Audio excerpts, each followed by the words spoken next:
given pi. Suppose it is pi by 2. So this integral can be breaked into two integrals, I1 and I2.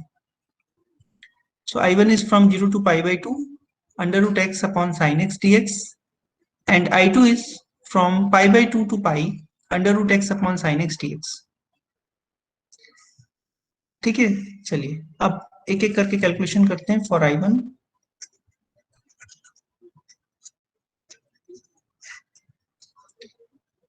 अगर हम I1 को देखेंगे तो I1 में क्या होगा, 0 is the only point of infinite discontinuity. ठीक है, here 0 is the only point of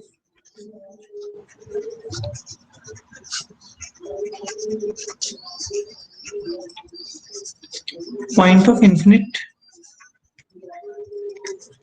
discontinuity.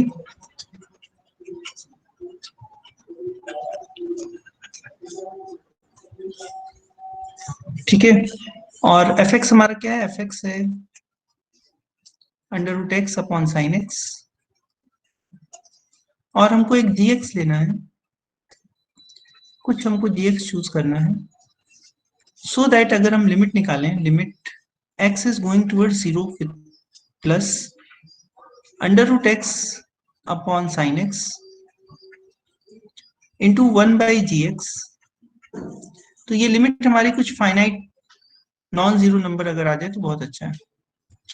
तो आप बता सकते हैं कि gx क्या चूज किया जाए, what should we take for gx? 1 by sin x. 1 by sin x. x to the 1 minus. देखो 1 बाई साइन एक्स हम लोग ले सकते हैं, लेकिन हमको 1 बाई साइन एक्स का इंटीग्रल जानना पड़ेगा. तो gx ऐसा फंक्शन लेना है जो कब कन्वर्ज और डाइवर्ज कर रहा है ये हमको पता हो. तो अगर हम जो दूसरा आपने ऑप्शन सजेस्ट किया 1 over x to the power half ये ले लें, सो 1 ओवर gx आ जाएगा x to the power half. No, no, sir.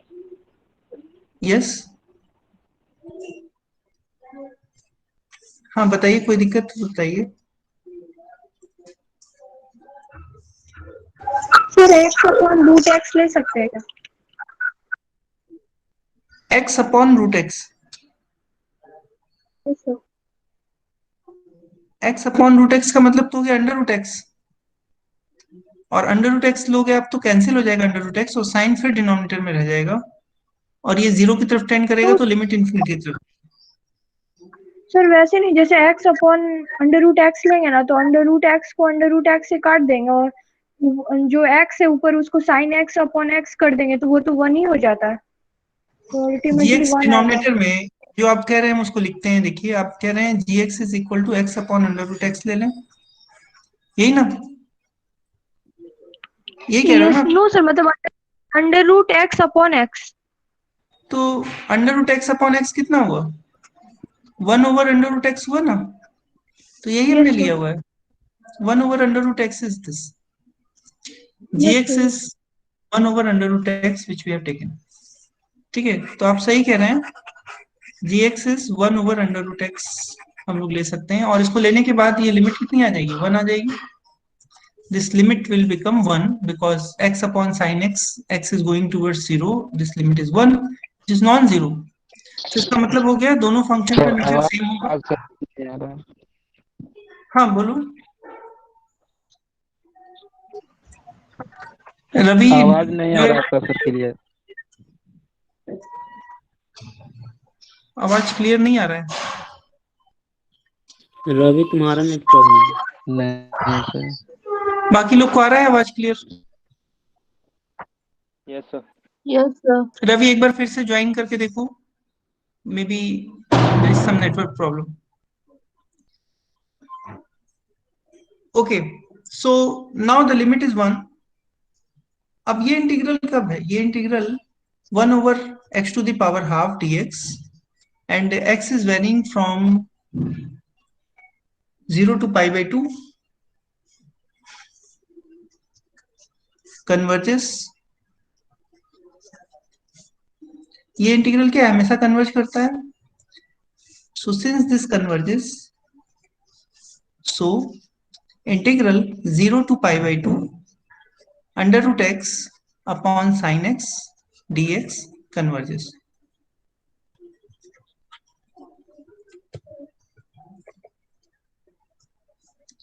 Now come to next for I2। अब I2 के बारे में देखते हैं क्या होगा।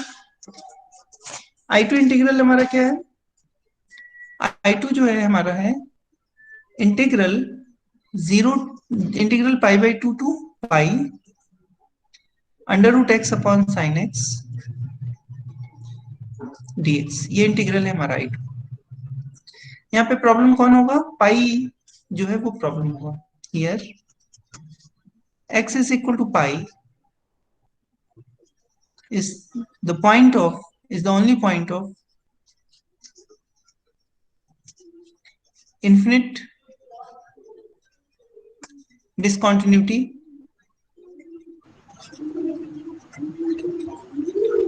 is the only point of infinite discontinuity।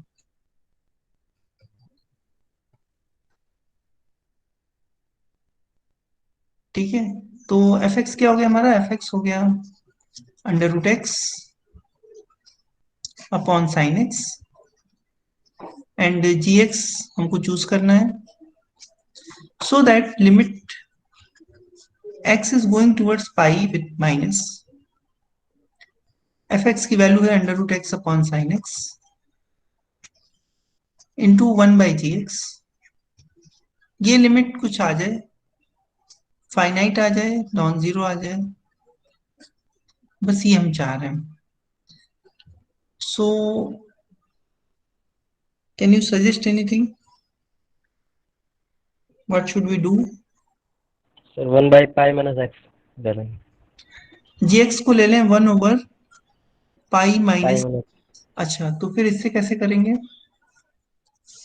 gx को हमने ले लिया 1/पाई माइनस एक्स, यहाँ पे रख देते हैं वैल्यू, पाई माइनस एक्स हो गया और यहाँ पे हो गया 1।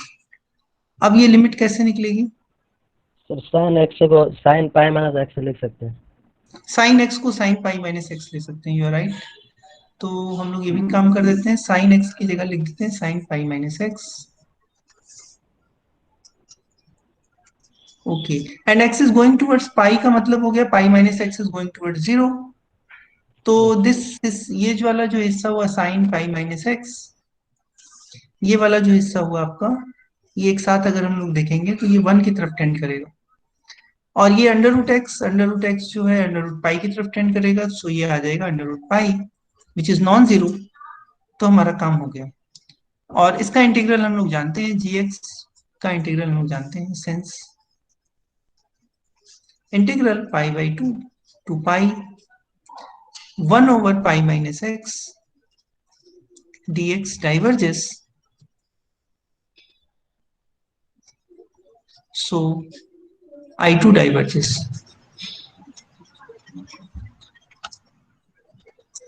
And since I2 diverges, hence I1 diverges। So I2 diverge करता है तो क्या होगा, I1 भी डाइवर्ज करेगा। चलिए एक और प्रॉब्लम पे आते हैं। प्रॉब्लम सर वहाँ पे gx को 1/x ले लेते तो कोई प्रॉब्लम हो जाता? फिर हम लिमिट कैसे निकालते हैं, gx को अगर हम 1/x ले लेते तो यहाँ x आ जाता, और वन हो ही साइन जो जाता। है नहीं, बट x जीरो की तरफ नहीं जा रहा है ना, x तो पाई की तरफ टेंड कर रहा है। यस तो ऊपर x होता, नीचे साइन x होता, तो जीरो की तरफ जाता तब तो लिमिट 1 आती। लेकिन जब हमने इसको पाई माइनस एक्स कर लिया तो अब ये जीरो की तरफ टेंड कर रहा है, pi minus x is going towards zero and this pi minus x is going towards zero, so whole limit is going towards 1। सो ये छोटी सी ट्रिक यहाँ पे यूज करनी पड़ी हमको इस लिमिट को निकालने के लिए।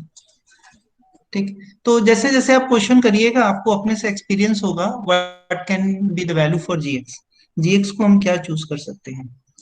चलिए एक और प्रॉब्लम करते हैं, इसीलिए हम आपको बहुत सारे प्रॉब्लम करा रहे हैं, so that you can experience कि क्या हम ले सकें gx को। I is varying from 0 to 1, x to the power n log x upon 1 plus x square dx।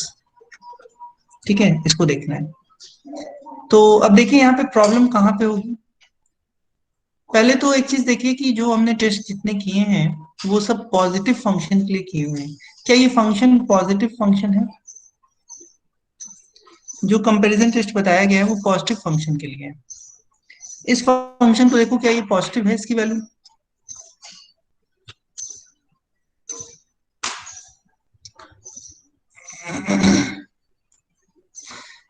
x is varying from 0 to 1, इसके बीच में क्या x to the power n positive होगा?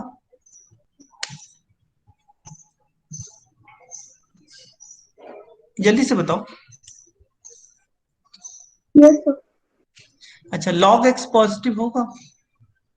Yes x is varying from 0 to 1, इस range में log x क्या होगा, positive या नेगेटिव? नेगेटिव 1। इस रेंज में log x नेगेटिव होता है, लेकिन डिनोमिनेटर देखिए 1 प्लस एक्स स्क्वायर, ये तो पॉजिटिव है। तो यानी ये पूरा जो फंक्शन है वो नेगेटिव फंक्शन है, और जितने हम लोग टेस्ट करते हैं वो पॉजिटिव फंक्शन के लिए किए हुए हैं। तो इसको पहले टेस्ट लगाने के लिए हमको इसको पॉजिटिव फंक्शन में बदलना होगा। तो हम लोग क्या कर लेते हैं कि i को ले लेते हैं, टेक i1 ले लेते हैं, माइनस ऑफ i ले लेते हैं। तो इससे क्या होगा, integral 0 to 1 x to the power n minus log x हो गया। अब तो ये पॉजिटिव हो गया, है ना? और आप चाहें तो इसको ऐसे भी लिख सकते हैं, 0 to 1 x to the power n log 1 by x upon 1 plus x square dx. You can write it like this. Now it is a positive function. और ये तो पता है कि अगर i1 की वैल्यू फाइनाइट होगी तो माइनस i1 भी फाइनाइट होगा, यानी i फाइनाइट हो जाएगा। तो हमको बस देखना है i1 इंटीग्रल कन्वर्ज कर रहा है या नहीं। So I1 converges if and only if I1 converges if and only if I converges। लेकिन I1 में खास बात क्या है, I1 में खास बात ये है कि ये इसका जो फंक्शन है वो पॉजिटिव है, तो हमको इस इंटीग्रल को चेक करना है कि ये कन्वर्जेंट है या नहीं। ठीक है ना? तो log x का जहां पे भी आएगा इस चीज का ध्यान रखना, वो निगेटिव वैल्यू तो नहीं हो जा रही है वहां पे। अक्सर इसके डोमेन में ऐसा हो जाता है कि निगेटिव वैल्यू आ रही है। तो अब हमको I1 के लिए देखना है। अब बताओ I1 इंटीग्रल के लिए कौन कौन सा पॉइंट जो है प्रॉब्लम वाला पॉइंट है, कहां पे प्रॉब्लम हो सकती है?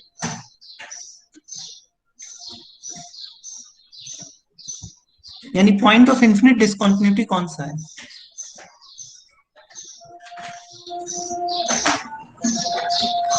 बताओ। 0 1 दोनों। 1 पे तो कोई प्रॉब्लम नहीं है, देखो 1 पे डिनोमिनेटर तो 1 आएगा, x अगर 1 रखोगे तो डिनोमिनेटर 2 स्क्वायर यानी 4 हो जाएगा। न्यूमरेटर में x to the power n में कोई दिक्कत नहीं है, और log 1 बाई एक्स में log 1 बाई 1 यानी 0 आ जाएगा, तो होल फंक्शन की वैल्यू 0 आएगी।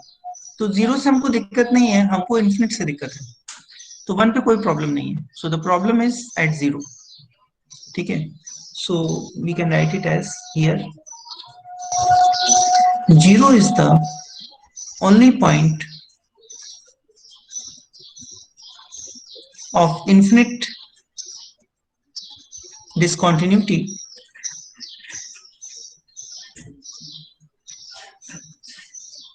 for x to the power n log 1 by x upon 1 plus x square on 0 1। इस इंटरवल में यही point of infinite discontinuity.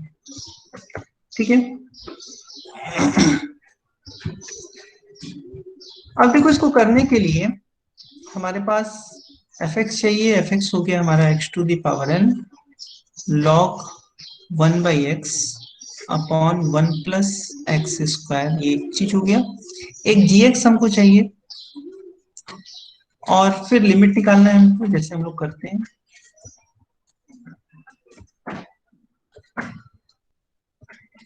Limit x is going towards 0 plus fx upon gx So limit x is going towards 0 plus x to the power n log 1 by x upon 1 plus x square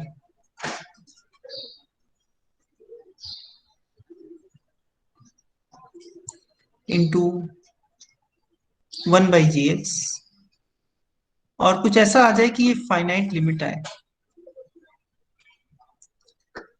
ठीक है। लेकिन एक trick है यहाँ पे use होगी जो हम आपको बताते हैं। वो ट्रिक ये है कि log 1 by x की जो वैल्यू होती है, so let me write it as note that limit x is going towards 0 plus x to the power p log 1 by x। आपको पता है ये क्या आता है, where p is any positive number।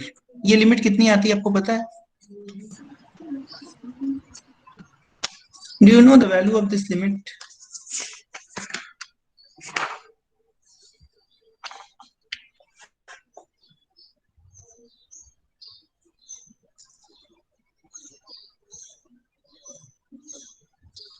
आप में से कोई बता सकता है इसकी लिमिट की वैल्यू कितनी आएगी?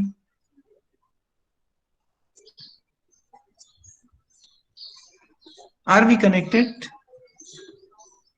Can you hear me?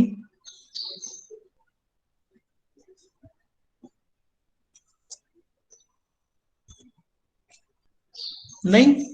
Yes or no? No sir. देखिए इसको हम ऐसे लिख लेते हैं, x is going towards 0 plus log 1 by x upon x to the power minus p। ठीक है, नीचे डिनोमिनेटर में क्या है, x to the power minus p यानी 1 over x to the power p, और x अगर 0 की तरफ जाएगा तो डिनोमिनेटर किस तरफ जाएगा? डिनोमिनेटर इन्फिनिट की तरफ जाएगा। ये डिनोमिनेटर कहाँ जाएगा? इन्फिनिट की तरफ जाएगा। और ये log 1 by x है, x 0 की तरफ जाएगा तो ये 1 by x की वैल्यू बढ़ेगी, और 1 by x की वैल्यू जब बढ़ेगी तो क्या होगा, log 1 by x की वैल्यू भी बढ़ेगी और इन्फिनिट तक जाएगी। So this is the limit of the form infinite by infinite. और ये दोनों फंक्शन डिफरेंशिएबल फंक्शन भी हैं, आप जान रहे हैं, इन्फिनिट की तरफ जा रहा है दोनों, तो ये एल हॉस्पिटल रूल इस पे हम लोग लगा सकते हैं। तो ये लिमिट की वैल्यू बराबर आएगी, इसको डिफरेंशिएट करो और इसको डिफरेंशिएट करो, जो फंक्शन आएगा उसकी लिमिट की वैल्यू के। सो log 1 by x का डिफरेंशिएशन कितना होगा? 1 over 1 by x। log x का क्या होता है? 1 by x, तो 1 over 1 by x इंटू, और 1 by x का डिफरेंशिएशन कितना होता है? Minus x to the power minus 2, यही होता है ना। अच्छा अब नीचे आते हैं, नीचे क्या आएगा? Minus p x to the power minus p minus 1। ठीक है, डू यू एग्री? चलिए इसको सॉल्व कीजिए जल्दी से, हमको बताइए क्या आने वाला है। So this is minus sine, minus will come out, this is x upon x square upon minus p x to the power minus p minus 1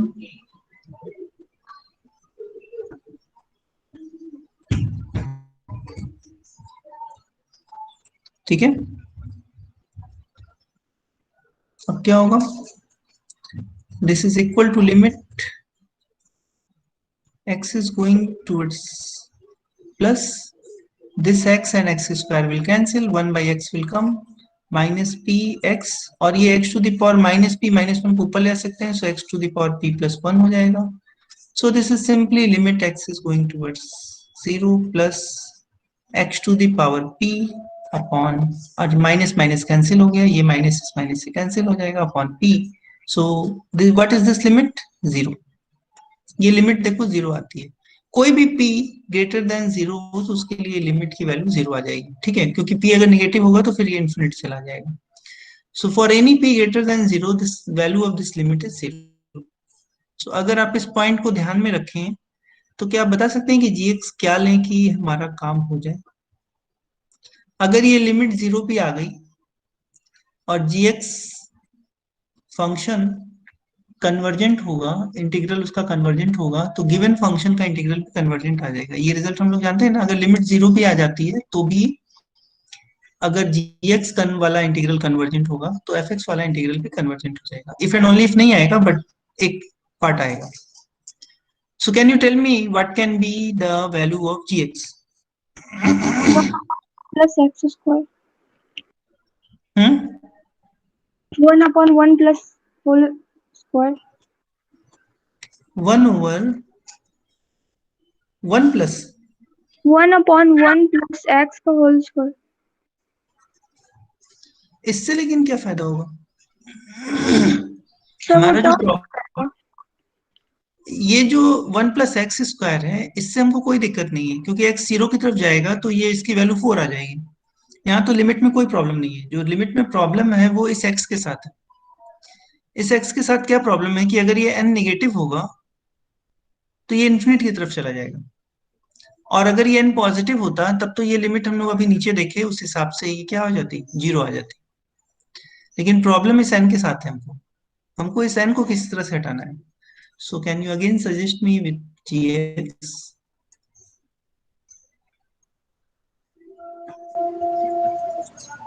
बताइए।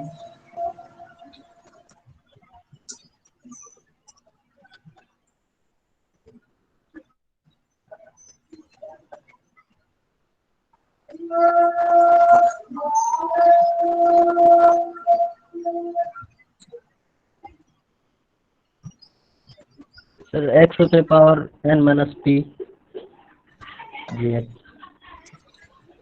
1 ओवर या सिर्फ x to the power n minus p? सिर्फ x to the power n minus p। अच्छा ठीक है, रख देते हैं। x to the power n minus p। अच्छा देखते हैं क्या होता है।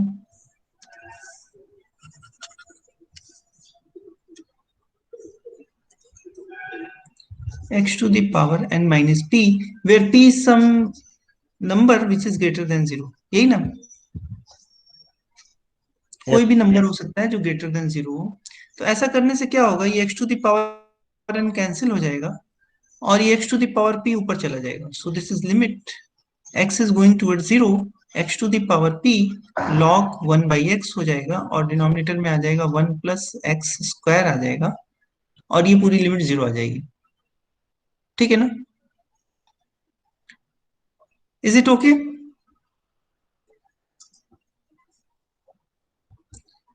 अब इससे क्या फायदा हुआ कि लिमिट 0 आने का मतलब है कि अगर इंटीग्रल gx कन्वर्ज करेगा तो ऊपर वाला इंटीग्रल भी कन्वर्ज करेगा, कन्वर्ज करता है। So this implies if integral 0 to 1 over x to the power p minus n, हम लोग n माइनस पी लिए ना, तो 1 ओवर लिखेंगे तो क्या होगा, p माइनस n लिखेंगे। ऊपर हम लोग ने n माइनस पी लिया था, तो 1 over p minus n dx converges if and only p minus n is less than 1। ठीक है ना? p minus n is less than 1। तो p minus n is less than 1 का मतलब हो गया n minus p is greater than minus 1, where p is greater than 0। ठीक है? So this implies integral 0 to 1 x to the power n log 1 by x upon 1 plus x square dx converges for n minus p greater than 1, and this is true for any p, this is true for all p greater than 0, ऐसे बोल सकते हैं, क्योंकि कोई भी p अगर लेंगे greater than 0 तो ये काम हो जाएगा। ठीक है, नहीं? Is it okay? Yes sir. अच्छा, अब इसमें एक खास बात देखो, ये जो n माइनस पी एक नंबर है वो -1 से बड़ा है, -1 से बड़ा है।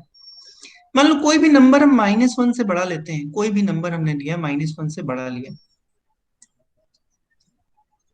तो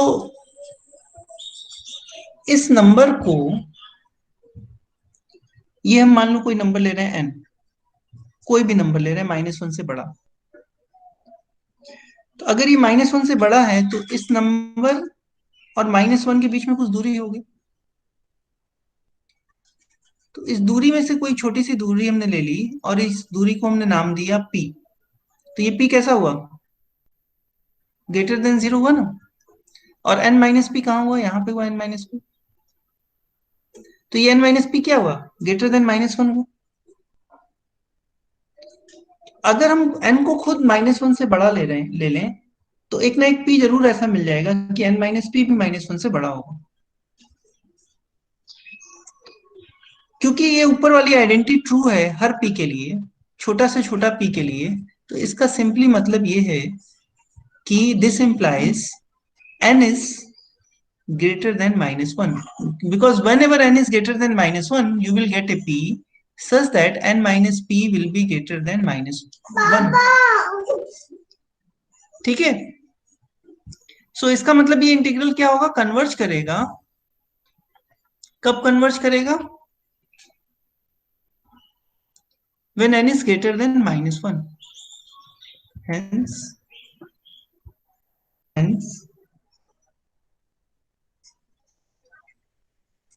I converges or I1 converges if n is greater than -1।